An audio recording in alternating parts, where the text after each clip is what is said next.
Okay, good morning, everybody, for Wednesday, 24th of May. High pressure sits in the Atlantic, and we are still on that eastern edge of it. With that position, means we still have a northerly wind with us, a little bit stronger than perhaps was forecast a couple of days ago for today.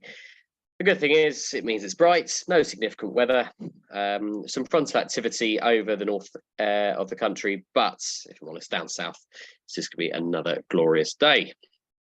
Those winds starting off north-northwesterly, coming around to northeasterly later in the day. Flying heights at the moment, probably 15 knots, but will sort of slacken off towards the latter part of the day. So we're going to be starting on runway 27, but it looks like probably towards the end of the day, we will need the switch to 09.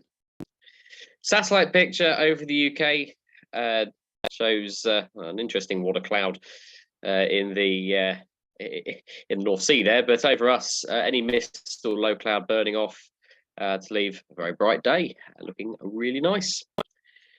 Over to the public forecast then, and 19 or 20 degrees it is today, so it will feel relatively warm.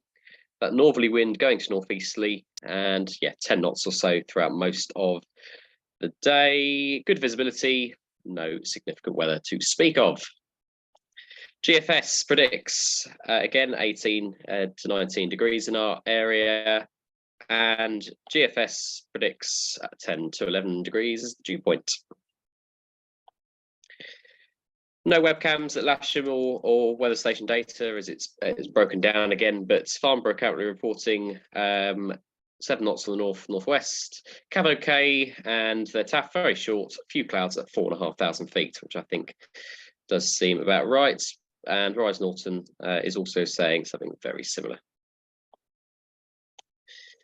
Potential flight distance then for today looks something like that. I'm going to come on to the airspace constraints because there are a number of airspace constraints today to consider.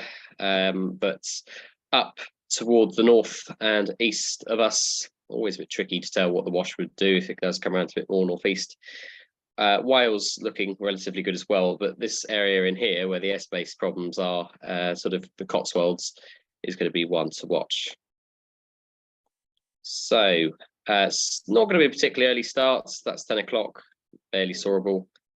If we look at 11 o'clock, then we're getting blue to shallow Q here to 2,500 to 3,000 feet.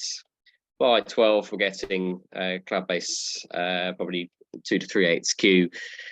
At around 3,500 feet, maybe 4,000 feet, topping out at 4.5 above sea level, but probably not much more than that looking at this forecast. And that's quite widely the case across the task area, down to probably sort of Somerset, and looks like up into mid Wales, looking at fairly similar. Windward coasts not doing so well today, unless you're on the south coast. We'll have a look at the data for a bit more of that shortly. That's about 4 o'clock in the afternoon, and around here, cloud base is sort of topped at about 4,500 feet above Lasham. I think actually we're in probably one of the best areas, down towards Chard and up towards Keevil, looking relatively good too, and into Oxfordshire. But does seem like some sort of Cheshire Gap effect is coming through off the Wirral in that area. So yeah, we'll come on to a bit more detail shortly. On to SkySight then. And SkySight's giving a potential flight distance of there we go. A little bit different, as you can see. This really saying that the south coast looks better, which is why we use 2 models. And potentially up into East Anglia. It does seem like up into the Cotswolds, it is showing it as slightly poorer. We'll have a look at why that might be, if the internet will load. Our main issue today is going to be airspace in the vicinity of Kemble, as that is causing us a fair bit of grief. Right, okay, so this afternoon, slightly weaker climbs on top Metier was staying sort of 3 knots at best over most of the area. Probably a little bit more wind stipulation going on over in the Cotswolds compared to what's going on the south coast, where it does seem like thermal strength is slightly stronger. As always, London providing the best of the thermals for those Kenley pilots that watch the briefing, if you do. Let's see if we get cloud-based amounts. Sorry, the internet is just dreadful this morning. Let's see if I can get any of my other feeds to work. No, nope, not at the moment. There we go, got something there. This showing it as more blue again out to the west and down on the south coast. Looking similar to top Meteo, was suggesting cloud base around 4,500 feet or so. I'll see if I can beg SkySight to give me convergence. Just see if the other bits going in the meantime. Look. We really are having some issues with the internet this morning. There will be south coast convergence from the looks of it towards the end of latter part of the day from the looks of that. So I think a point forecast for let's go just south to Lasham. I'll bring up the one for top Meteo as well. Shows, yeah, a sort of lunchtime-ish starts with bases, it looks like, at about 3,000 feet until the afternoon, where it improves even further to 3,500 to 4,000 feet, but not getting much better than that. And yeah, just looks weaker and slightly more choppy out towards the Aston Down area. But that's good, because as we come back to our other set of notes, and that's not the one I was looking for. This is really giving me a problem today, folks. Let's go to that one.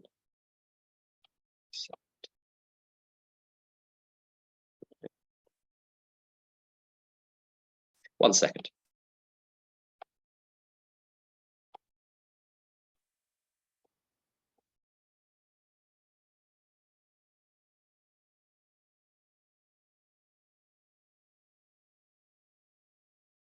Right, okay, got some airspace. Right, this is the main issue for today, I'd suggest, is that we have a number of restricted area temporaries in the vicinity of Kemble. Now I'm going to bring up on one of my other screens what that looks like. There we are. Hopefully you can all see that.